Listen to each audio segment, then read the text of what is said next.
a little log cabin over there from past the barn. There's a log cabin called the Fred House. It's where Fred, Neil, and Adeline lived whenever they first got married.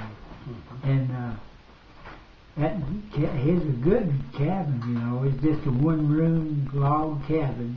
Had a chimney and everything. Is it on a flat rock? Was it on a flat rock? No, it is on. It had a. No, it had a floor in it.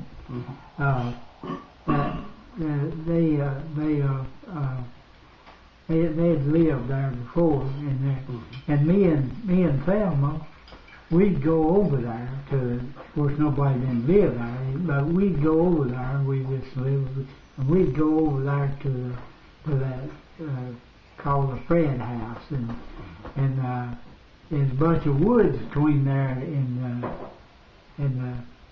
up there. We'd go over there and get peaches. You know, had some peach trees over there. They had good peaches. We'd get them peaches, and we went over there and went through there, and there's a branch. We had to cross a little branch there before we got over there, and had a little old dog named Blue. Tunney had a dog. His name Blue. Just a Feist. There's a woolly as he could be a Feist called Blue. And when we started over that, we got over there to the place, and we started to come back. The Blue went and bathed right there on the edge of that branch right there on the road as we was coming back. Blue went and bathed, you know, and was barking, and we come on to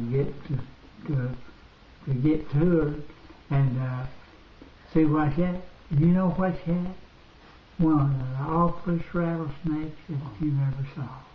She had it bathed and was just circling around and around it, and that rattlesnake. Now that rattlesnake was standing up like a cobra. It was standing up like a cobra and striking at her. And it was striking at her. And it looked to me like it had legs. You know, when its skin, you know, it bottom of its skin, when it come up, you know, it looked like it had legs. But his is standing up. That's the only snake Rattler I ever seen stand up in the air, and he's standing up and striking at that little dog. That little dog was dodging and going around, and I was good. So I went and told Thelma. I said, "Just come out here away from it." And he said, "I'll go over here and I'll holler and get Dan to come down here."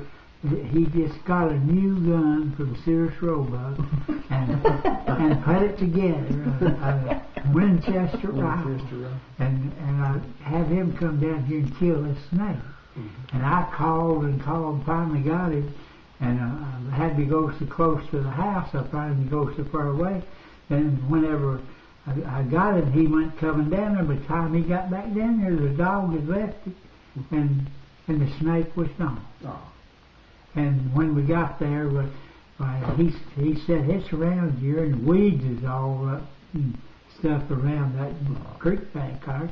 The little creek wasn't big or nothing, but all around it." And he said, "I'll find it." And he had his rifle cocked, you know, had it cocked in his hand, parting the weeds, looking for it. And I had in my hand this stick, and then look for that rattlesnake. And that was dangerous for us. The rattlesnake had got us.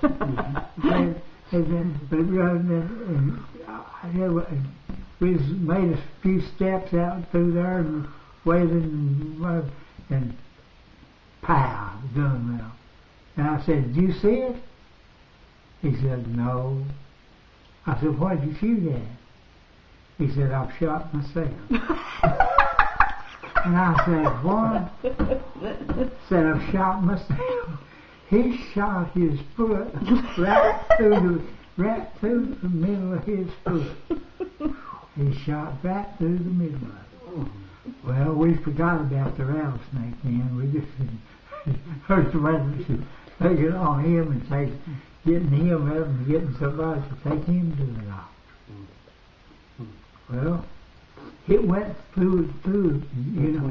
It went through, you know, his foot right and zipped right through it.